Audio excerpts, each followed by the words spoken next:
Dude, what is up? Today, new video. We are going to be replacing something you gotta replace it. You gotta do it. This weekend, right after this video, look into it, think about it, do it. Boom.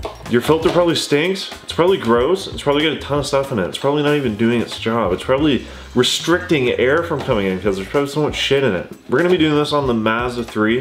So cheat codes for you Mazda 3 people. Get a little bit of the tutorial. You should be doing this for every 2 years, 2-year protection. It's been like 6 years. I've been through wildfires. I've been through the desert. I wouldn't be surprised if mine's pretty gross. So without further ado, let's go ahead and start this. On a serious note, I do really recommend replacing this. My car does have a pretty good, not like a stench, but it doesn't smell too great going through the vents. So replace it if you can. It's really easy. It doesn't take too long and it's really cheap to do. So if you just bought a new car, do it every 2 years, and don't breathe that unhealthy stuff, you know what I'm saying? Okay, let's go ahead and put it in. Here it is, yeah, this 2-piece Mazda 3 thing. The Mazda 3s are a pain in the ass. I'm gonna show you the hard way, but I'm showing you, so it's gonna be really easy. You're gonna take the glove box out, pop that down, pull, yank, give it a pull, corner hook. Don't pull on it, pull it out. Screws up here that hold the glove box in. Little light bulb right here. You guys want to replace that. Instead of popping that out, just unscrew it. Alright, now we're gonna go to the under part of the car. So you're gonna wanna go ahead, pop that out, part the piece off. Now you can see just up here, all the way in the back, there's at least 3 screws back there that we're gonna have to take out. Remove your fuse box cover. There's just a couple pins that hold it in.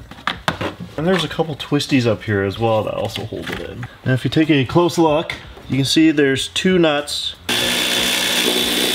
Now this is gonna take some love. Basically, you gotta remove this bracket and then kind of move. It's gonna obstruct everything, but so I'm just gonna move that plug just out of the way. Here, you got 1 at the top, 2 at the bottom. I might be missing one because I've done this before. Okay.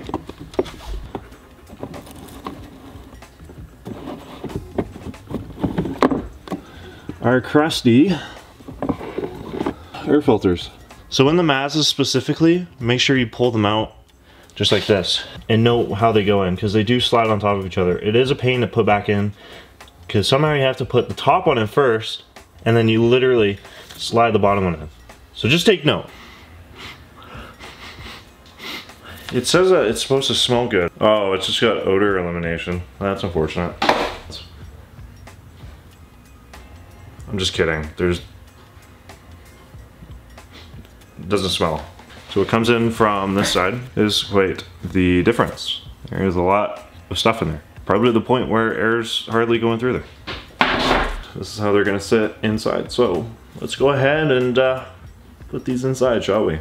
This one's gonna come in, okay? And you're gonna like literally hold it up here while you slide the other one in. So it's in there. I can slide it in, boom. The other one's on top, I can feel them. There is a groove just at the bottom that it slides onto, and you're all done. You're ready to go. Pop the cover back on, and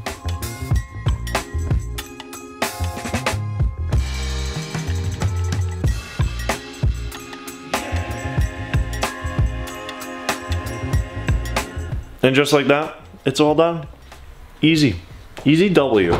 Now that we've put it back together, go ahead, treat yourself to a nice little vacuum. You're gonna have some stuff that definitely came out of there for sure. It's definitely not a job where it's like, okay, like why was that so complicated? But at the end of the day, you know, 5 years ago, I really thought that was a horrible job. It's really actually easy. You just have to not be scared to break plastic pieces when you take them out. Like I thought the glove box was a lot harder than that, but it's literally 2 screws. You yank it out, take the light out. That's all she wrote. Thank you so much for watching today's video. If you guys enjoyed, make sure to hit the subscribe button. Leave a comment down below what you guys think about the process of the Mazda 3's cabin air filter. And leave a like on the video. Of course, today was one of those things where it's like, I have nothing to do. And then I was like, well, I should probably do the cabin air filter, so thought I'd make something out of it. Thanks again, guys. Keep it real. I'll see y'all in the next one.